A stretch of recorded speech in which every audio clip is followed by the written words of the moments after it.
Assalamualaikum warahmatullahi wabarakatuh. Saudara-saudaraku semuanya,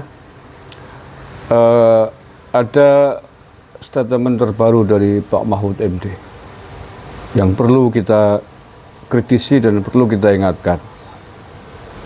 Seperti apakah statementnya, kita simak dulu ya. Cawapres nomor urut 3 Mahfud MD kembali berkomentar mengenai hak angket usulan Ganjar Pranowo. Mahfud mengatakan, jika hak angket DPR digulirkan maka bisa berujung pada pemaksulan Presiden Jokowi. Menurut Mahfud, peluang itu terbuka tergantung pada temuan penyelidikan DPR RI. Pernyataan itu disampaikan Mahfud MD di Jakarta pada Senin 26 Februari. Mahfud mengatakan hak angket bisa menjadi masalah bagi Jokowi meskipun sudah selesai menjabat sebagai presiden. Hak angket dan gugatan itu berjalan paralel, tapi akibatnya hak angket itu apapun hasilnya, kapanpun diputuskan itu tidak akan berkuasa pada pemilu. Hasil pemilu. Nah, hasil pemilu itu ditentukan oleh SK nanti oleh KPU. Artinya lalu kalau ada gugatan, kalau tidak ada ya sudah, itu tidak ada kaitannya dengan apa. Nah, angket itu adalah implementasi kebijakan. Implementasi undang-undang di dalam kebijakan itu diperiksa apakah ini sudah benar sesuai dengan undang-undang. Misalnya nih, itu undang-undang APBN tahun 2024 disahkan pada tanggal 16 Oktober ya. Lalu pada bulan Desember ada berita tambahan bansos tanpa mengubah undang-undang. Itu bisa diangkat. Uangnya dari mana, ngalikannya dari mana. Ada lagi istilah bansos hibah. Bansos hibah itu dari siapa? Itu harus dicatat kalau negara yang membagikan.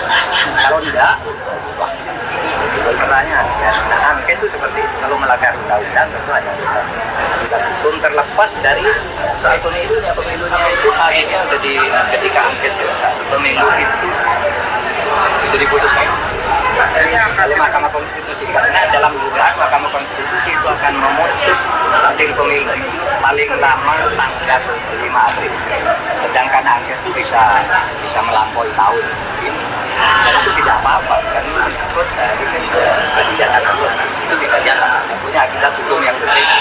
Kalau hasil pemilu itu adresatnya KPU, kalau angket itu adresatnya kebijakan presiden, dua hal yang berbeda. Bisa jalan bersama, tidak harus saling menutup. Tidak harus saling menutup.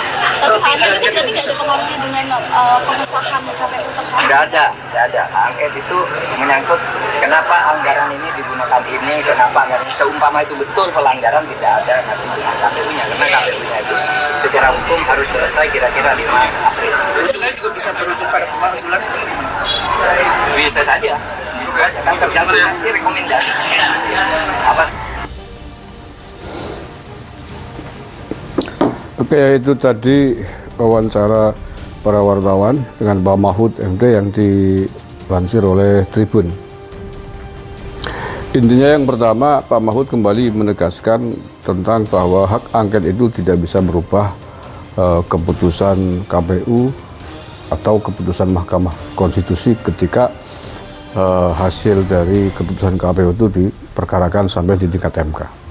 Clear, itu semacam menegaskan kembali statement kemarin bahwa hak angket apapun hasilnya tidak bisa merubah keputusan Mahkamah Konstitusi tentang hasil Pilpres. Satu.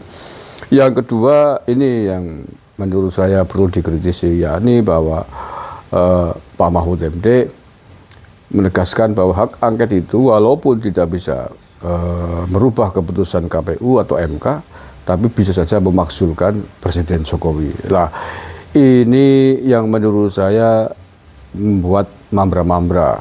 Ini yang dipersoalkan oleh kubu 03, Pilpresnya atau Pak Jokowi. Pilpres, pilihan presiden, karena kekalahannya, ataukah mempersoalkan Pak Presiden Jokowi. Kok jadi mambra-mambra? Saya justru jadi curiga dengan Pak Mahfud ini. Jangan-jangan 100 orang yang tergabung dalam petisi 100 dulu pada masa kampanye datang diterima baik-baik oleh Menko Polhukam Pak Mahfud MD ketika itu, yang kemudian mengusulkan adanya pemakzulan. Jangan-jangan Pak Mahfud sudah mengetahui itu sebelumnya. Ini kan dugaan-dugaan liar kalau kemudian Pak Mahfud di akhir pemerintahnya Pak Jokowi tiba-tiba menggulirkan pemakzulan. Untuk apa? Sebentar lagi juga mau ganti kok. Pilpres sudah selesai. Apa relevansinya untuk keutuhan bangsa dan negara? Apakah Pak Mahfud lupa dengan jasa-jasa baik Pak Jokowi selama ini? Bahkan panjenengan menjadi menterinya, walaupun kemudian mundur karena merasa perlu untuk menjaga netralitas di dalam Pilpres kemarin. Apakah hanya gara-gara kekalahan kemudian Pak Mahfud tiba-tiba membabit Carawang Banyumas gitu ya, sampai tega kemudian menggulirkan wacana pemakzulan untuk Presiden Jokowi? Please Pak Mahfud, bersikaplah yang negarawan lah. Jadilah pejabat negara yang husnul khotimah. Dalam konteks ini Pak Mahfud ya Menko Polhukam dan calon wakil presiden kemarin. Berakhirlah dengan baik-baik, jangan meninggalkan dendam kepada masyarakat banyak di Indonesia ini yang mengagumi panjenengan. Ingat Pak Mahfud, kalau ada apa-apa, kubu 03 terus berkoar-koar tentang hak angket, tentang pemakzulan Presiden Jokowi. Ingat, yang dihadapi bukan hanya partai-partai politik di Senayan sana. Yang dihadapi adalah 75 juta pemilihnya Pak Prabowo Gibran hari ini.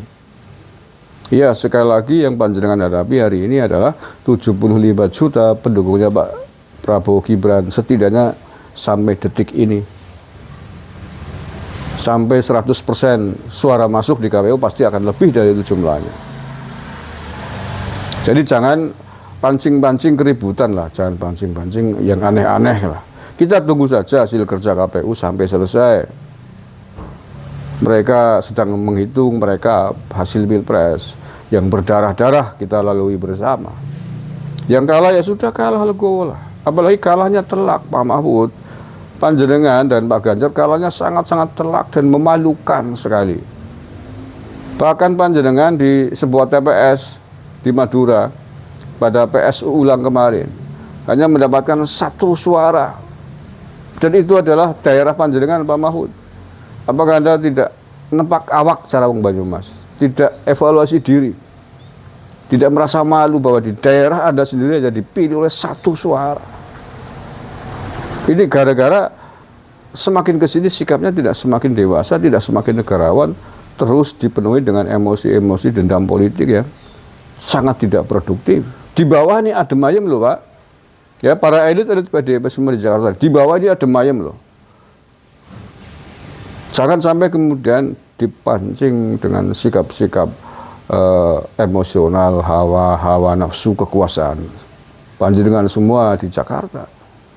Jangan gara-gara rebutan kekuasaan, sementara Anda sudah kalah dalam politik kemarin, kemudian memancing kemarahan di bawah, ini tidak produktif dan berbahaya sekali. Anggota DPR jangan macam-macam sampean ya semua. Saya ingatkan loh, berapa jumlah Anda yang mau hak angket, seandainya semuanya mau kan, paling 200-300 orang.